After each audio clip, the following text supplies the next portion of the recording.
జమీందారీ సంబంధం అని ఈ పల్లెటూరులో తెచ్చి తగలేశారు. ఛీ, పాడు బతుకు.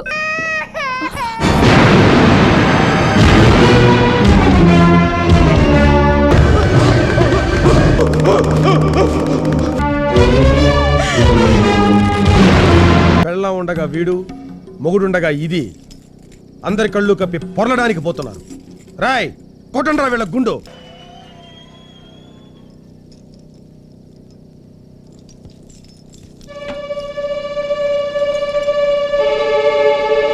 రాయ్, లాక్కురండ్రా వాళ్ళని.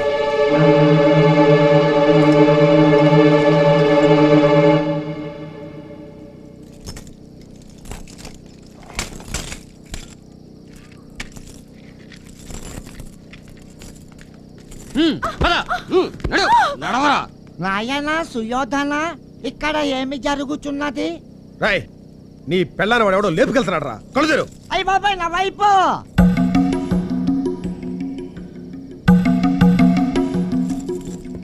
పెళ్ళం ఉండగా వీడు, మొగుడుండగా ఇది, అందరి కళ్ళు కప్పి పొరలడానికి పోతున్నారు. రాయ్, కొట్టండ్రా వీళ్ళ గుండు. ఆగండి. ఏమిటి అన్యాయం? అన్యాయమా? తప్పు చేశారు, శిక్షిస్తున్నాం. అందుకని అనాగరికంగా గుండు కొట్టిస్తారా? వాళ్ళని పోలీస్ స్టేషన్ కి అప్పగించండి. ఏ శిక్ష వేయాలో చట్టం నిర్ణయిస్తుంది. ఓయ్, ఇది మా తాతలు కట్టించిన ఊరు, నా ఊరు. ఇక్కడ నాదే చట్టం, నాదే న్యాయం. నేనే పోలీసు, నేనే కోర్టు. కొట్టండ్రా వీళ్ళ గుండు. ఒక ప్రభుత్వ ఉద్యోగిగా నేను అడ్డుపడుతున్నాను. దౌర్జన్యం చేస్తే మీ మీద కంప్లైంట్ ఇస్తాను. ఏయ్, రంకెలేసినా రంకు చేసినా ఒప్పుకోను. నా కట్టుబాటు ప్రకారం ఉండు, లేకపోతే కట్టుబట్టలతో పో. కొంచెం మనిషిలా ప్రవర్తించడం నేర్చుకోండి. మదం ఎక్కిన పశువులా కాదు. ఏయ్, ఏంటే నిలుగుతున్నావు? బాబు బాబు బాబు సూర్య, ఏదో తెలియక వాగింది, క్షమించు బాబు. ఎందుకు నన్ను బతిమలాడతావు? నోర్ముయ్, మళ్ళీ మాట్లాడమంటే నా మీద ఒట్టే. బాబు, ఏదో తప్పైపోయింది, వదిలే బాబు, వదిలే. రేయ్ ముసలోడా, నీ ముఖం చూసి వదిలిపెడుతున్నాను. నీ కూతుర్ని కొంచెం ఉప్పు కారం తగ్గించుకోమని చెప్పు. ఒంటి మీద తట్లు తేల్తాయి. తీసుకో. నువ్వు పద, పదమంటుంటే. తినండి బాబు, తినండి. ఏం కావాలో అడిగి మరీ తినండి. కడుపు నిండా తినండి. అమ్మా శాంతమ్మ, శనివారం వస్తే మాకంతా పండగగా ఉంటుందమ్మా. కడుపు నిండా అన్నం పెడతావు. నిండు నూరేళ్లు నువ్వు చల్లగా ఉండాలి తల్లి. మీరు దీవించాల్సింది నన్ను కాదు, నా బిడ్డని. వాడు నిండు నూరేళ్లు చల్లగా ఉండాలని మీరు ఆశీర్వదిస్తే అంతే చాలు. ఎందుకు? ఇంకా నీచమైన పనులు చేసి ఊరి ప్రజల్ని హింసించాలనా? నువ్వెవరమ్మా? మా నూరు కొత్తగా వచ్చిన టీచర్ అమ్మండి. రాత్రి జరిగిందంతా విన్నాను. మా వాడి తరఫున నేను క్షమాపణ అడుగుతున్నాను. మీ పేరు గాంధారా? కాదు. ఏమ్మా అలా అడిగావు? ఆ గాంధారే నయ్యం. 100 మంది చెడ్డవాళ్ళని కన్నది. కానీ నువ్వు 100 మందిలో ఉన్న చెడ్డతనం ఒక్కళ్లే పూసుకన్నావు. అక్కడ నీ కొడుకు ఊళ్ళో వాడ ఉసురు పోసుకుంటుంటే ఇక్కడ నువ్వు వాడు చల్లగా ఉండాలని దానాలు చేస్తున్నావా? కన్న కొడుకు కదమ్మా. కడుపు తీపికి ఓ హద్దు ఉంటుంది. హద్దుంటే అది కడుపు తీపి ఎలా అవుతుందమ్మా? కన్న ప్రేమతో నీ కళ్ళు మూసుకుపోయాయి.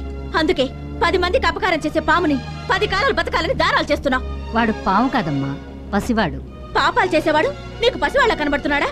వాడు పాపాలు చేసేవాడు, 10 మంది కోసం పాటుపడేవాడు. మా వాడి గురించి తెలుసుకుంటే నీకు అర్థమవుతుందమ్మా. ఇప్పుడు దెయ్యంగా మారినోడు ఒకప్పుడు దేవుడిగా ఉన్నంత మాత్రాన క్షమించాల్సిన అవసరం లేదు. అయినా అలాంటి వాళ్ళని దేవుడు ఊరికే వదిలిపెట్టడు. ఏ అర్ధాయుషులోనో చంపేస్తాడు. నార్మల్! ఏం వాగుతున్నావో తెలుసా? కన్నతలతో నీ బిడ్డ అర్ధాయుషుతో చస్తాడని శపిస్తున్నావు. నీకు అసలు సంస్కారం ఉందా? వయసులో పెద్దదాన్నన్న గౌరవం కూడా లేకుండా గాంధారి నన్ను ఎగతాళి చేసిన నువ్వు మనసున్న దానివైతే, మొగుణ్ణి వేధించిన ఆడదాన్ని జుట్టుపట్టు గీడ్చుకొచ్చే నా కొడుకు మనసున్నవాడే, మంచివాడే. పట్టా పుచ్చుకుని 10 మందికి పాఠాలు చెప్తున్న దానివి. ఒక మంచి మనిషి దుర్మార్గుడిగా మారాడంటే దాని వెనక ఏదో బలమైన కారణం ఉంటుందని ఆలోచించాలని తెలీదా? నా కొడుకు తప్పు చేస్తున్నాడు, నాకు తెలుసు. కానీ వాడలా తప్పుడు మనిషిగా మారడానికి గల కారణం నీకు తెలిస్తే నువ్వెలా మాట్లాడు. ఒకప్పుడు వాడు మీలాగే మంచి మనసున్న మనిషి.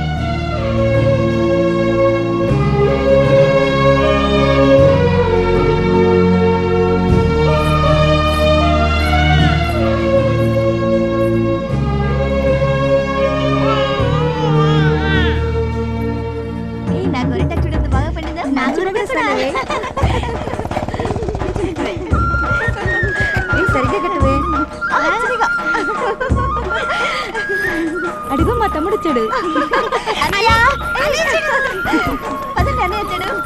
ఏంటమ్ములు ఏక అట్లెటిక్ ఏర్పాట్లు బాగా చేసావురా తమ్ముడు, చాలా సంతోషం. అదేంటక్క, మీకు కాకపోతే నేను ఇంకెవరు చేస్తాను? ఇంకేమైనా ఏర్పాట్లు చేయనా? పెద్దబాబు గారు, పెద్దబాబు గారు, చిన్నబాబు గారు వచ్చారండి. అన్నయ్య రే రే రే, ఎరా చిన్న, ఎలా ఉన్నావు? బాగున్నా అన్నయ్య. దా. నువ్వెలా ఉన్నావు అన్నయ్య? నాకేంట్రా? అవును, ఏంటి ఇలా చిక్కిపోయావు? ఏంటి హాస్టల్ వంట సరిగ్గా పట్టలేదా? చెప్పు, వంట మార్చేద్దాం. అదేం లేదన్నయ్య. ఆ, అన్నయ్య నీకు విషయం చెప్పాలన్నయ్య. ఇంకా ఆలోచిస్తావేంట్రా? చెప్పు, ఏం కావాలో? కావ్య, ఈ అమ్మాయి మా క్లాస్మేట్ అన్నయ్య. మేమిద్దరం ప్రేమించుకున్నాం. నువ్వు అనుమతిస్తే. రే చిన్నోడా, నువ్వు అడిగింది ఆశపడింది నేను ఎప్పుడైనా కాదన్నానా? కానీ ఇది నా ఒక్క నిర్ణయం కాదు కదరా, అమ్మను కూడా అడగాలి. నువ్వే పని చేసినా అన్నీ ఆలోచించే చేస్తావు. నీ మాట నేను ఎప్పుడన్నా కాదన్నానా పెద్దబాయ్? ఒరేయ్, పెళ్లి మాత్రం మీ చదువు అయిపోయిన తర్వాతే. చాలా థ్యాంక్స్ అన్నయ్య. అన్నట్టు మన కాలేజీకి ఏంట్రా మోటార్ సైకిల్ లేకుండా వెళ్ళావంట? అదే బైక్ రిపేర్ అయితేను. అయితే పెట్రోల్ బస్ తగలబెట్టారా? కొత్త కారు కొనుక్కో. కార్ ఇప్పుడు ఎందుకన్నయ్య? ఒరేయ్, చదువు కోసం కష్టపడరా, కానీ కష్టాలు పడుతూ మాత్రం చదవకు. నువ్వు కష్టపడితే నేను చూడలేనురా. అరే సహదేవుడు, హాయ్. గుమస్తాను అడిగి ఒక 5 లక్షలు తెప్పించు. హాయ్. తమ్ముడు కొత్త కారు కొనుక్కుంటాడు. అలాగేనండి. సుశీల, తమ్ముడు వచ్చాడు, వాడికి నాకు అన్నం పెట్టు. పెడతానులేండి. తమ్ముడు 4 అడుగులు నడిచాడో లేదో కారు కొనిచ్చేస్తున్నారు. మాకు మాత్రం ఉండవా సరదాలు సంతోషాలు? ఇప్పుడు నీకేం తక్కువైంది? అబ్బో, అన్నీ ఎక్కువే. ఇష్టం లేకపోయినా జమీందారీ సంబంధం అని ఈ పల్లెటూరులో తెచ్చి తగిలేశారు. అయినా మిమ్మల్ని అనే లాభం, మా వాళ్ళు అనాలి గాని. ఛీ, పాడు బతుకు.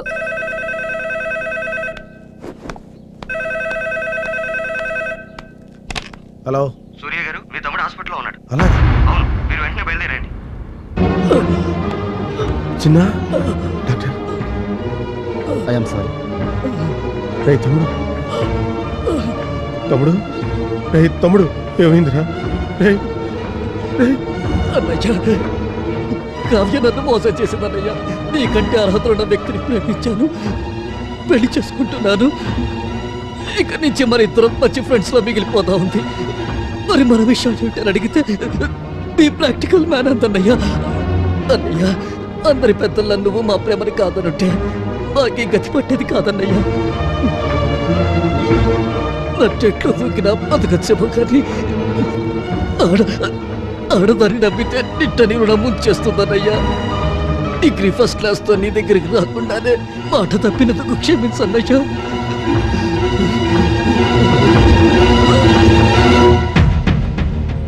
తమ్ముడు, తమ్ముడు, తమ్ముడు,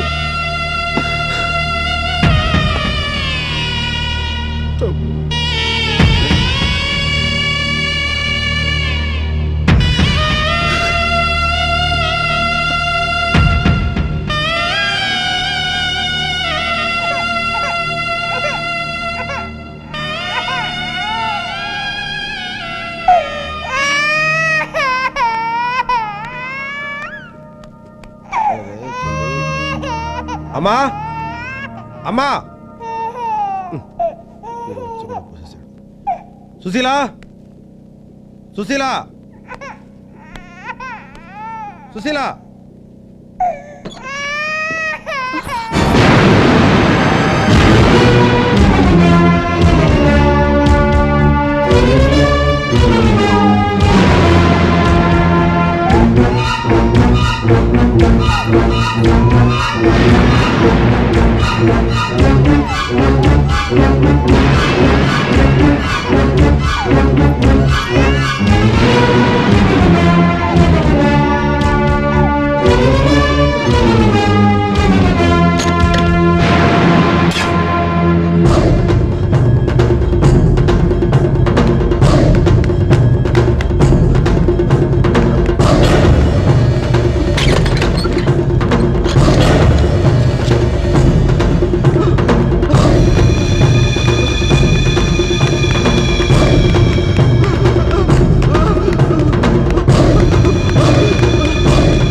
జరిగింది తెలియక అపార్థం చేసుకున్నాను. నన్ను క్షమించండి. మా సూర్యాన్ని మంచి మార్గంలో పెడితే ఏ ముసల్దానా, ఇల్లు వదిలేసి షికారులు మొదలెట్టేవేంటి? తినదరడం లేదా? అది కాదురా. నోరు మూసుకొని ఇంటికెళ్ళా. ఓయ్ అటెక్కడికి? ఆ వైపు శ్మశానం ఉంది, వెళ్ళడానికి ఇంకా చాలా టైం ఉంది. ఇంటికి వా. మీటింగ్లు మొదలెట్టింది మీటింగ్లు.